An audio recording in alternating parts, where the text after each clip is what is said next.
अल्लाह रब्बुल इज़्ज़त ने अपने मच्छरों को भेजा जिन्होंने वो लश्कर के ऊपर हमला कर दिया और इनके सर और नाक में लिपट गए, यहाँ तक कि सब के सब भाग खड़े हुए। नमरूद भी ज़लील और रुस्वा होकर वापस आया, लेकिन फिर भी ईमान ना लाया।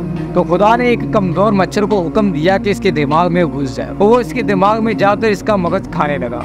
वो इस कदर बेचैन हो चुका था कि चंद आदमियों को मुकर्रर किया कि कतर लेकर इसके सर पर मारे, शायद इससे इसके इज़्तिराब में कुछ तस्कीन हो जाए। इसी हालत में 40 दिन गुजरे और वो ईमान ना लाया और बिलाखिर इसी हालत में मर गया।